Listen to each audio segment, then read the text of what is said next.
नमस्कार दोस्तों, स्वागत है आपका हमारे चैनल पर, जहां हर रात एक नई कहानी के साथ हम आपको गहरी नींद के जादुई सफ़र पर ले जाते हैं। आज की कहानी आपको एक अनोखे और रहस्यमयी जंगल में ले जाएगी, जहां हर चीज़ जादुई है। तो आराम से लेट जाएं, अपनी आंखें बंद करें और सुनें यह महत्वपूर्ण कहानी। दिव्या और चांद का जादुई सफ़र। एक लंबी प्रेरणादायक कहानी। बहुत समय पहले की बात है, भारत के एक छोटे से गांव में एक लड़की रहती थी जिसका नाम दिव्या था। दिव्या का स्वभाव बेहद शांत और सौम्य था, लेकिन उसकी आंखों में सपनों का समंदर लहराता था। वह हर रात आकाश की ओर देखती और तारे गिनते गिनते सो जाया करती। उसकी सबसे बड़ी ख्वाहिश थी कि वह चांद के पास जाए और जान सके कि वह इतना सुंदर और रहस्यमयी क्यों है। उसकी यह ख्वाहिश किसी और को अजीब लग सकती थी, लेकिन दिव्या को पता था कि उसकी यह चाहत एक दिन जरूर पूरी होगी। उसकी दादी, जो कहानियों की जीवित किताब थी, अक्सर उसे प्रेरणादायक कहानियां सुनाती थीं। दादी की कहानियां हमेशा ये सिखाती थीं कि अगर किसी के अंदर विश्वास हो और वह मेहनत करे तो कुछ भी असंभव नहीं। चांद का निमंत्रण। एक दिन दिव्या ने अपनी दादी से पूछा, दादी, क्या मैं कभी चांद के पास जा सकती हूँ? दादी मुस्कुराईं और बोलीं, दिव्या, अगर तुम दिल से चाहोगी और अपने सपने को साकार करने के लिए मेहनत करोगी तो चांद भी तुम्हारे पास आ जाएगा। दिव्या ने इस बात को दिल से लगा लिया। उस रात वह खिड़की के पास बैठकर चांद से बातें कर रही थी। चांद, क्या तुम सच में मेरे पास आ सकते हो? क्या तुम मुझे अपने पास बुलाओगे? जैसे ही उसने ये कहा, चांद की रोशनी एक चमकदार लकीर में बदल गई और उसके कमरे में फैल गई। अचानक उस रोशनी से एक पत्र निकला।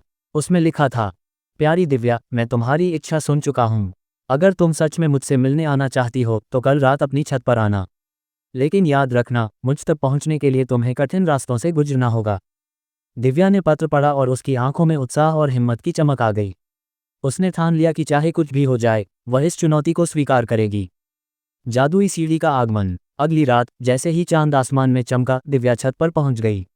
उसने आकाश की ओर देखा और कहा, मैं तैयार हूँ। मुझे बताओ कि मुझे क्या करना है। जैसे ही उसने ये कहा, आसमान से एक जादुई सीढ़ी उतरने लगी। ये सीढ़ी चांदी की बनी थी और उसमें चमचमाती रोशनी थी।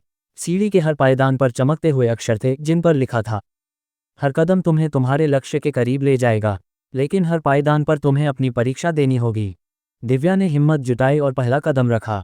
जैसे ही उसने पहला पायदान चढ़ा, उसने महसूस किया कि वह अपने गांव से ऊपर उठ रही है। नीचे का दृश्य छोटा होता जा रहा था और आसमान उसके करीब आ रहा था। पहली परीक्षा, आत्मविश्वास का दर्पण। कुछ पायदान चढ़ने के बाद दिव्या ने खुद को एक जादुई जगह पर पाया। वहां एक बड़ा चमचमाता दर्पण रखा था। दर्पण के ऊपर लिखा था, इसमें देखो और अपनी सबसे बड़ी कमजोरी का सामना करो। दिव्या दर्पण के पास गई और उसमें झांका। उसने देखा कि वह खुद को अक्सर कमजोर और असमर्थ मानती है। उसे एहसास हुआ कि वह खुद पर उतना विश्वास नहीं करती जितना उसे करना चाहिए। दर्पण में उसकी छवि ने उससे कहा, अगर तुम मुझ पर विश्वास नहीं करोगी तो अपने सपनों तक कैसे पहुंचोगी? दिव्या ने गहरी सांस ली और खुद से कहा, मैं खुद पर विश्वास करती हूँ। मैं ये कर सकती हूँ। जैसे ही उसने ये कहा, दर्पण गायब हो गया और उसके सामने एक चमचमाता रास्ता खुल गया। दूसरी परीक्षा, समय की रेत।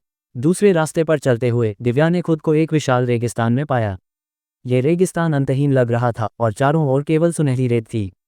चांद की आवाज़ गूंजी, ये समय की परीक्षा है। अगर तुम समय का सही उपयोग नहीं करोगी तो तुम यहाँ फंस जाओगी। दिव्या ने कदम बढ़ाना शुरू किया। वह धीरे धीरे चल रही थी, लेकिन जल्द ही उसे थकान महसूस होने लगी। उसने सोचा कि वह हार मान ले, लेकिन तभी उसे दादी की बात याद आई, अगर तुम्हें कुछ चाहिए तो तुम्हें उसके लिए पूरी मेहनत करनी होगी। दिव्या ने अपनी थकान को नज़रअंदाज किया और लगातार चलती रही। धीरे धीरे उसे रेगिस्तान के अंत में एक चमकती हुई रोशनी दिखाई दी। उसने अपनी पूरी ताकत लगाई और वहां तक पहुंच गई। तीसरी परीक्षा, प्यार की शक्ति। तीसरी परीक्षा में दिव्या ने खुद को एक सुंदर बगीचे में पाया। वहां हर तरफ फूल खिले थे, लेकिन उनमें से कुछ मुरझाए हुए थे। चांद की आवाज़ आई, ये प्यार की परीक्षा है। मुरझाए हुए फूलों को फिर से खिला दो। दिव्या ने सोचा कि यह कैसे संभव है। उसने उन फूलों को ध्यान से देखा और पाया कि उन्हें केवल देखभाल और प्यार की जरूरत है। उसने अपने हाथों से फूलों को सहलाया, उनके पास बैठकर बातें की और उन पर ध्यान दिया। धीरे धीरे फूल फिर से खिलने लगे। चांद ने कहा, तुमने दिखा दिया कि सच्चा प्यार वह है जो दूसरों की भलाई के लिए किया जाए। अब तुम मेरी दुनिया का हिस्सा बनने के लिए तैयार हो। आखिरकार दिव्या चांद तक पहुंच गई। वहां का नज़ारा अविश्वसनीय था। हर तरफ चमचमाते महल, उड़ते हुए तारे और जादुई नदियां थीं। चांद ने दिव्या को गले लगाया और कहा, तुमने अपने साहस, आत्मविश्वास और प्यार से मेरी सभी परीक्षाएं पास कर लीं। अब मैं तुम्हें अपनी दुनिया का सबसे बड़ा रहस्य दिखाऊंगा। चांद ने दिव्या को एक चमचमाता तारा तोहफे में दिया और कहा, यह तुम्हारी मेहनत और हिम्मत का प्रतीक है। इसे हमेशा संभाल कर रखना। जब दिव्या वापस अपने गांव लौटी तो उसने ये पूरी कहानी अपनी दादी और दोस्तों को सुनाई। उसकी इस यात्रा ने पूरे गांव को प्रेरित किया। लोगों ने उससे सीखा कि सपनों को सच करने के लिए मेहनत, आत्मविश्वास और प्यार सबसे जरूरी हैं। दिव्या ने चांद से जो सीखा उसे अपनी जिंदगी में उतारने का फैसला किया। उसने हर दिन नई चीजें सीखनी शुरू की और दूसरों की मदद करने का व्रत लिया। इस कहानी से हमें ये सीख मिलती है कि अगर हम अपने सपनों को साकार करने के लिए मेहनत करें तो कोई भी चुनौती बड़ी नहीं होती।